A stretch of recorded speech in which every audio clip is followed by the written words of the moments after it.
नमस्कार मित्रों, Hindi and Sanskrit by Durgesh sir channel में आप लोगों का स्वागत है। आज हम ये जो सरस्वती बुक है ना, सरस्वती पांडे गोविंद पांडे बुक से आदिकाल पढ़ेंगे। पूरा आदिकाल एक ही वीडियो में देखेंगे। आइए देखते हैं आदिकाल की। सबसे पहले यहाँ लिखा गया है पूर्व पीठिका। अब देख रहे होंगे तो आचार्य रामचंद्र शुक्ल द्वारा वर्णित आदिकाल के संदर्भ में, मतलब आचार्य रामचंद्र शुक्ल जी आदिकाल के संदर्भ में क्या क्या कहे हैं, उनके प्रमुख कथन हम सब पढ़ेंगे। तो आइए यहाँ बिंदु के रूप में है। देखिए आचार्य रामचंद्र शुक्ल जो है आदिकाल के विषय में क्या कहे हैं कि प्रकृति की जो अंतिम अभ्रंश अवस्था से ही हिंदी साहित्य का आविर्भाव माना जा सकता है। ये आचार्य रामचंद्र शुक्ल जी जो है कथन कहे हैं कि जो आदिकाल है ना, ये प्रकृति की अंतिम अवस्था, ठीक है। जैसे संस्कृत पाल प्रकृत अभ्रंश, ठीक है, संस्कृत है पाल, ये प्रकृत है, अभ्रंश है, तो इसके बाद हिंदी हुआ ना, अभ्रंश के बाद अवहट्ट भी है तब हिंदी हुआ। तो ये बात जो है प्रकृति की कहने का मतलब अंतिम अवस्था से हिंदी साहित्य का आविर्भाव माना जा सकता है। हिंदी साहित्य का आदिकाल जो है संवत 1050 से लेकर के संवत 1375 तक, अर्थात महाराज भोज के समय से लेकर हमीर देव के समय के कुछ पीछे तक जो है माना जा सकता है। ये आदिकाल का समय सीमा बता रहे हैं। फिर इसके बाद और उधर जो है ये जो विकास अवस्था है, विकास अवस्था के विषय में बताए। फिर तीसरा बिंदु पे देखते हैं क्या कह रहे हैं आचार्य रामचंद्र शुक्ल आदिकाल के विषय में कि राज्याश्रित कवि और चारण, जो राजा आश्रित कवि थे और चारण जिस प्रकार नीति श्रृंगार आदि के फुटकल दोहे राजसभाओं में सुनाया करते थे, उसी प्रकार अपने आश्रयदाता राजाओं के पराक्रम पूर्ण चरितों या गाथाओं का वर्णन भी किया करते थे। यही प्रबंध परंपरा रासों के नाम से पाई जाती है, जिसे लक्ष्य करके इस काल को हमने वीर गाथा काल कहा है। ठीक है, ये बात जो है आचार्य रामचंद्र शुक्ल जी बोले हैं, यानी कि आदिकाल को ये वीर गाथा काल जो है कहे हैं। क्यों कहे हैं, इसके पीछे क्या कारण है कि राजश्री जो कवि थे और चारण जिस प्रकार ये नीति श्रृंगार आदि के फुटकल दोहे राजसभा में सुनाया करते थे, उसी प्रकार अपने आश्रयदाता राजाओं के पराक्रमपूर्ण चरितों या गाथाओं का वर्णन भी किया करते थे। यही प्रबंध परंपरा रासों के नाम से जो है पाई जाती है, जिसे ये लक्ष्य करके जो है आदिकाल ना कह करके इसे वीर गाथा काल दिए। वैसे सबसे पहले बात करें तो आदिकाल नाम देने वाले यही थे, लेकिन इस पर जोर नहीं। आचार्य हजारी प्रसाद द्विवेदी जो है आदिकाल को आदिकाल दिए। आइए इसी तरह जो है ये जो है हुआ। अब इसके बाद नेक्स्ट पेज पे चलते हैं। यहाँ देखिए पेज नंबर 75 में यहाँ देखिए अभ्रंश नाम पहले पहल, ठीक, अभ्रंश नाम पहले पहल बल्लभी के राजा एक धारसेन द्वितीय के शिलालेख में मिलता है। जो अभ्रंश नाम, ठीक है, बल्लभी के राजा थे जिनका नाम था धारसेन, और ये द्वितीय धारसेन ये द्वितीय करके थे, प्रथम नहीं थे। इनके शिलालेख में जो है अभ्रंश का नाम पहले मिलता है। बल्लभी के राजा थे ये, ठीक है, जिसमें उसने अपने पिता गुह्यसेन विक्रम संवत में दिया गया 650 के पहले कुछ संस्कृत प्राकृत और अभ्रंश तीनों का कवि कहा है।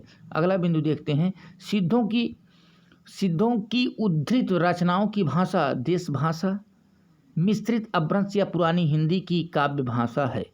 पुरानी हिंदी की व्यापक काव्य भाषा का ढांचा सौर सेनी प्रसूत अभ्रंश अर्थात ब्रज और खड़ी बोली पश्चिमी हिंदी का था। फिर इसके बाद बात करते हैं आध्यात्मिक। ये शुक्ल जी का कई बार एग्जाम में पूछा गया, बहुत इम्पोर्टेंट है कि आध्यात्मिक रंग के चश्मे आजकल बहुत ही सस्ते हो गए हैं। उन्हें चढ़ाकर जैसे कुछ लोगों ने गीत गोविंद के पदों को आध्यात्मिक संकेत बताया है, वैसे ही विद्यापति के इन पदों को भी। तो मतलब ये पूछ लिया जाता है किसने कहा है, तो ये प्रमुख कथन हम सब पढ़ ही रहे हैं कि शुक्ल जी का है। तो शुक्ल जी ने ये कहा है विद्यापति के संदर्भ में कि आध्यात्मिक रंग के चश्मे आजकल बहुत ही सस्ते हो गए हैं, उन्हें चढ़ाकर जैसे कुछ लोगों ने गीत गोविंद के पदों को आध्यात्मिक संकेत बताया है, वैसे ही विद्यापति के इन पदों। तो यहाँ तक जो है आदिकाल में ये पूर्व पीठिका रहा। आचार्य रामचंद्र शुक्ल द्वारा वर्णित आदिकाल के संदर्भ में कुछ प्रमुख कथन थे जो कि हो गया। अब आगे बात करते हैं मित्रों महत्वपूर्ण काव्य पंक्तियाँ। आदिकाल की जो महत्वपूर्ण काव्य पंक्तियाँ हैं उसको देखते हैं। जैसे इसमें आप देख रहे होंगे ना, ब्लैक से लिखा गया है कि देवसेन का ग्रंथ है श्रावकाचार। इसी तरह सरहपा है, ठीक है, सरहपा के कई कथन हैं। सरहपा की 1, 2, 3 तीन कथन जो है बड़े महत्वपूर्ण हैं सराहपा जी के, जो है बराबर परीक्षाओं में पूछे जाते हैं। लुइपा हैं, ठीक है, 2 कथन लुइपा का दिख रहा है, फिर बिरूपा है, कन्हापा हेमचंद्र हैं, फिर हेमचंद दिख रहे हैं, 2 कथन हेमचंद के हैं। तो डोम्भिपा हैं, कनपा के भी 2 कथन हैं। विद्यापति हैं, विद्यापति के 2 कथन इधर इस पेज में दिखाई दे रहे हैं, और फिर यहाँ नीचे नहीं दिखाई दे रहा है, कट गया क्या। तो इसके बाद ये पृथ्वीराज रासो हैं। फिर ये आइए देखते हैं एक एक का। जैसे देवसेन श्रावकाचार्य में एक है कि कहते हैं, जो जिड़ सासड़ भासु सो भई कहियड़ सारू, और जो पालई भई सई भाऊ करिसो सरी पावई पारू। तो देखिए सरी माने तालाब जान लिए, पावई पारू कैसे तालाब में जो जिड़ सासड़ भासु, सांस लेकर के भाषा बना रहे हैं। इस तरह से याद कर लें कि ये श्रावकाचार्य का है। बाकी इसका अर्थ तो पता नहीं चलता है मित्रों, कि जो जिड़ सासड़ भासु सो भई कहियड़ सारू आ रहा है ना, तो देवसेन सेना में ये सारे सारू आते हैं। जो पालई सही भाव करिसो सरी पाव पारी, हाँ, तो देवसेना से ही पार मिलता है। सोसरी पावई पार, तो इस तरह याद कर लें कि देवसेन का है सोसरी पावई पार। और जो जिड़ सांसड़ है, जब ये सांस लेते हैं तो देवता की सेना आते हैं। इस तरह से याद रखें। अगला है सराहपा कहा जाता है। पंडित थे भी, तो इनका जो पंक्ति थी तो ये पंडीय से शुरू है। देखिए, पंडीय सयल सत्य बखाड़े देह रुद्ध बसंत न जाड़ई, और अमड़ा गमड़ तेन बिखंडिय तो वी लज्जई भड़ई हूँ पंडीय। पंडीय से देखिए शुरू हो रहा है, पंडीय पे समाप्त हो रहा है। सराहपा जी पंडित थे, तो पंडीय सयल सत्य बखाने, हमेशा जो है पंडितों को बखाना जाता है, तो पंडीय सयल सत्य बखाने, ये सराहपा का याद रखिएगा मित्रों। अगला सराहपा का देखते हैं। जय मन पावन न संचरही, जय मन पवन न संचरही। पवन का मतलब क्या होता है? हवा होता है।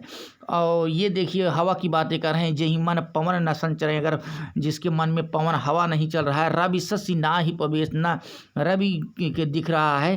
तहिवत चित्त विषाम करु सरेह कहे उवेश। तो मित्रों ये देखिए, जय ना पवन न संचरे, अगर पवन नहीं चल रहा है और रवि शशि नहीं प्रवेश हो रहा है, तो अब यहाँ ये देखते रहें कि क्या होगा। ये सराहपा जी की जो है पंक्ति है ना, तो अभी आप देख रहे हैं पंडित सल सत्य बखाड़ाई वाला हो गया, और जहिमान पवन न संचरही ये भी सराहपा का है। फिर इसके बाद नेक्स्ट अगला देखते हैं हम सब, सराहपा का है।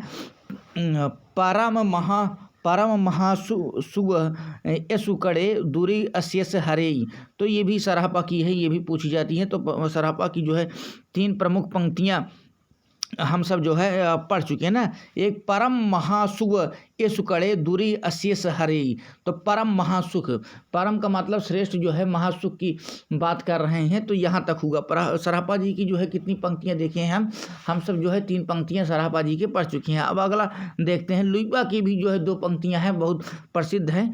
तो और वीडियो थोड़ा से धीम करके देख लीजिएगा, अगर जो है स्पीड ज़्यादा होगी, ठीक है, तो क्योंकि तेज इसलिए पढ़ रहे हैं, मेरी कोशिश होगी कि एक ही वीडियो में आदिकाल इसको समाप्त करेंगे।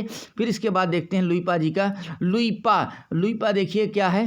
का तरुवर पंच बिडाल। अब देखिए पंच बिडाल अगर देखते हैं, बिल्ली उल्ली ये सब है पंच बिडाल, तो ये सब देखिए लुइपा ये छिपे रहते हैं, लुका रहते हैं, तो इस तरह से याद रख लें।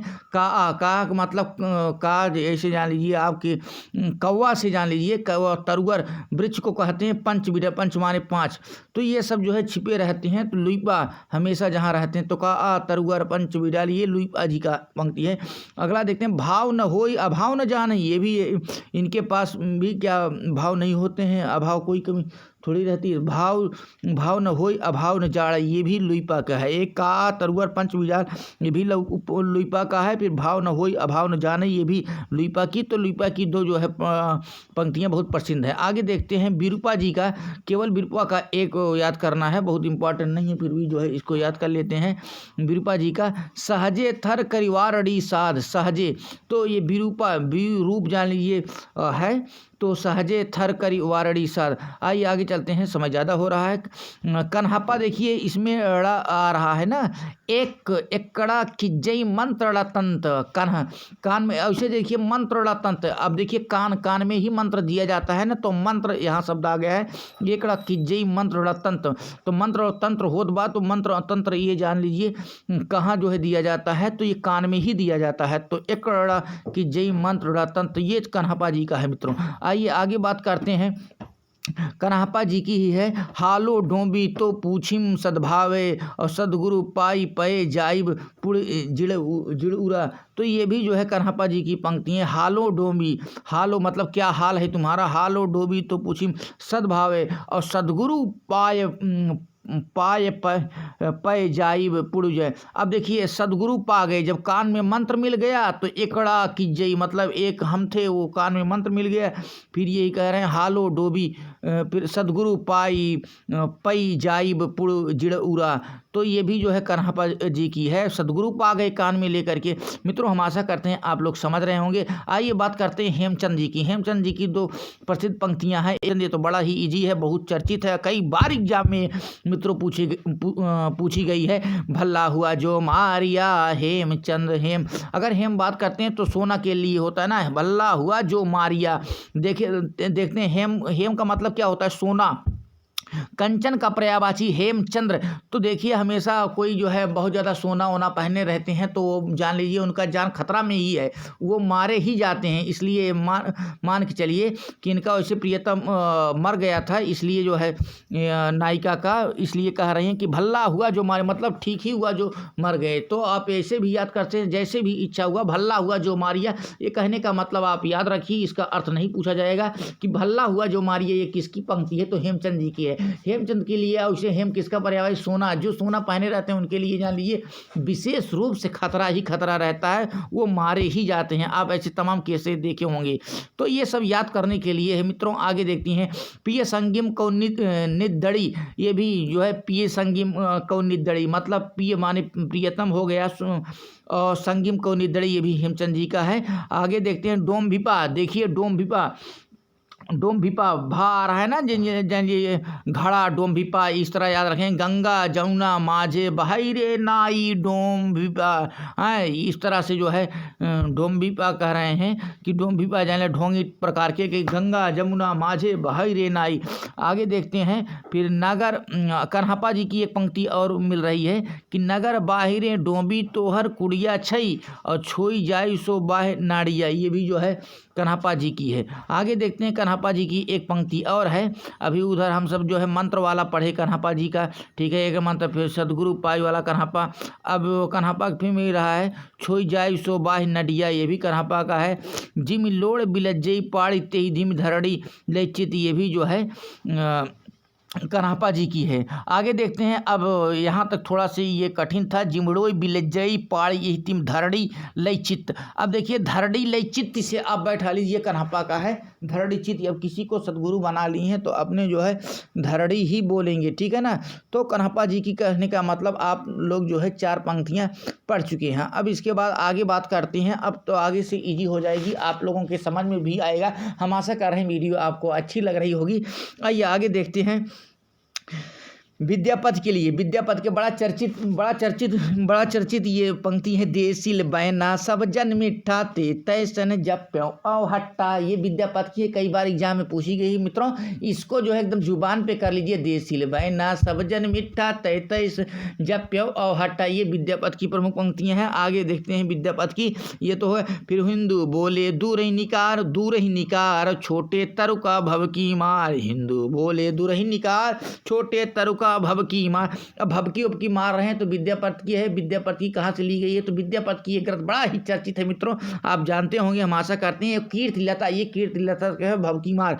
आगे बात करते हैं जो है पृथ्वीराज रासो से लिया गया है, बड़ा ज़बरदस्त है, कई बार एग्जाम में पूछा गया है, इसको मोस्ट इम्पॉर्टेंट लगा करके रखिएगा मित्रों। मनहु कला ससभान कला 1600 बन्नी और बिगस कमल स्त्री भ्रमर बेनु खंजन मग लुट्टी। ये देखिए मनहु कला ससभान कला 1600 बन्नी, बस ये इतना मित्रों पकड़ बनाइएगा, मनहु कला ससभान 1600 बन्नी।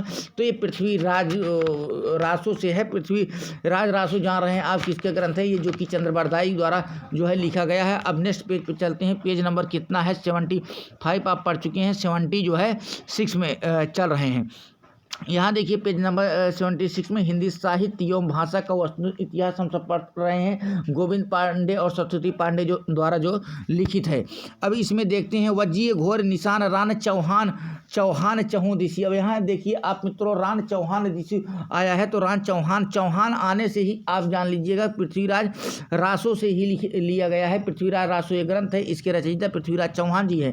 फिर इसके बाद उट्टटीराज पृथ्वीराज बाग मनो लगबीर भट्ट। अब यहाँ पृथ्वीराज आया है, इससे आप जान सकते हैं कि पृथ्वीराज रासो की पंक्ति है। फिर अगला बात करते हैं, देखिए जगनिक का बड़ा ही प्रसिद्ध जो है ये है, कई आपकी बार तो टेट में भी पूछा गया था कि 12 बरस लई कुकुर जिए औ 13 जिए सियार बरस 18 छत्री जिए आगे जीवन को धिक्कार। आप आला खंड पढ़े होंगे, हम आशा करते हैं ध्वनि से भी परिचित होंगे। कैसे पढ़ेंगे, 12 बरस लई कुकुर जिए औ 13 लव जिए सियार बरस 18 छत्री जीवे जाग आगे जीवन को धिक्कार। ये जगनिक का है। जगनिक का अगर आला खंड लिखे हैं, परमाल रासो इनकी जो है रचना है, परमाल रासो कहो चाहे आला खंड कहो, यही एक ही बात है। अब इसके बाद इनका जो है आप जान ही रहे हैं अत्युक्ति अलंकार में पूरा जो है ये रचा गया है। जगनिक का एक है जो है इनका जब जैसे आल्हा उदल का जन्म होता है तो इस पे ध्यान दीजिए, एक पंक्ति बड़ा जबरदस्त आता है, क्या है कि जा दिन जन्म भयो उदल के धरती धसी 2.5 हाथ। अब सोच सकते हैं कि जिस दिन मतलब इतना अत्युक्त, अतिशयोक्त तो ठीक है तब तो चलता है, लेकिन यहाँ अत्युक्त अलंकार पूरी तरह से दिखाई देता है। जा दिन जन्म भयो उदल के धरती धसी 2.5 हाथ, इसी तरह से बोलते हैं ना। तो ऐसे ही आप जो है इंजॉय के रूप में पढ़ सकते हैं। कैसे 12 बरस लई कुकुर जिए अरु 13 लव जिए सियार बरस 18 छत्री जिए आगे जीवन को धिक्कार। तो ये जगनिक की पंक्ति है जो परमाल रासो लिखे हैं। परमाल रासो का दूसरा नाम अगर बात करते हैं तो आलखंड है। आगे चलते हैं मित्रों, आगे देखते हैं अमीर खुसरो। जबरदस्त पंक्ति अमीर खुसरो का है, हमें आशा है कि आप लोगों को याद भी होगा। खैर फिर भी हम सब जो है क्रमबद्ध से जो है पढ़ रहे हैं। तो देखते हैं, एक थाल मोती से भरा, ये बड़ी ही चर्चित जो है अमीर खुसरो की है। एक थाल मोती से भरा कई बार पूछा गया है कि अमीर खुसरो की है। एक नार ने अचरज किया, ये भी जो है अमीर खुसरो की है। फिर आगे बात करते हैं, गोरी सोवै सेज पर, गोरी सोवै सेज पर मुख पे डारे केस और चल खुसरो घर आपनो रैन वही चहुदेश। जब इनके गुरु जो है मरे थे तो उस पर बोले हैं।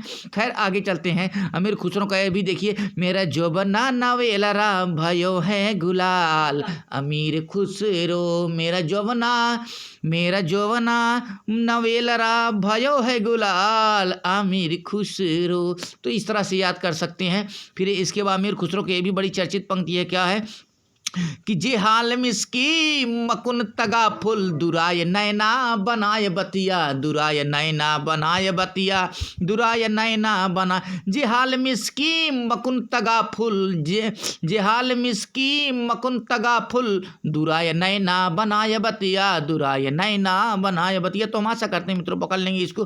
फिर अगला देखते हैं, सरस बसंत समय भल पावल विद्यापति पदावली। सरस माने पूरी तरह से रस से भरा हुआ। सरस वसंत समय भल पावल विद्यापति पदावली। सरस वसंत समय भल पावल विद्यापति पदावली। काली कहल पिय साँझ हिरे जाइब मई मारु देश, काली कहल पिय साँझी रे, जाइब मई मारू दे, जाइब मई मारू दे, जाइब मई मारू दे। तो विद्यापति की ये भी दोनों पदावली से सरस बसंत समय भल पावल और काली कहल पिय साँझ रही जाइब मई मारू देश, ये विद्यापति की पदावली से है। तो मित्रों कई बार इस वीडियो को देखिए और पक्का है आपको याद हो जाएगा ये सब जुबान पे, ठीक है ना। आगे बात करते हैं, महत्वपूर्ण कुछ जो है तथ्य हैं आदिकाल से संबंधित, इसको भी देखते हैं। अब यहाँ देखते हैं प्रकृताभास हिंदी, ठीक है। हिंदी के लिए कैसे करें, जो प्रकृताभास हिंदी का तात्पर्य है प्रकृति की रूढ़ियों में बहुत कुछ बद्ध हिंदी है। प्रकृताभास हिंदी का तात्पर्य है कि प्रकृति की रूढ़ियों में बहुत कुछ बद्ध हिंदी है। आगे बात करते हैं, कवि विद्यापति ने दो प्रकार की भाषा का प्रयोग किया है। कौन कौन सी, एक पुरानी अपभ्रंश का और एक जो है बोलचाल की देसी भाषा का। तो विद्यापति ने दो प्रकार की जो है क्या है भाषाओं का प्रयोग किया है। आगे देखते हैं, गाहा या गाथा कहने से कह रहे हैं प्रकृति का बोध होता है। ध्यान दीजिएगा, कभी ये भी पूछा गया है कि प्रकृति का बोध कैसे होता है, तो गाहा कहिए या गाथा कहिए। तो गाहा और गाथा अगर कह देंगे तो इससे हमको क्या बोध होगा, प्रकृति का बोध होता है। तो एक लाइन में इसको जानते रहिए, गाहा या गाथा कहने से किसका बोध होता है, प्रकृति का बोध होता है। फिर आगे देखते हैं, दोहा या दूहा अगर कह देने, ठीक है, चाहे दोहा कहो चाहे या दूहा कहो, तो इससे क्या हो जाएगा,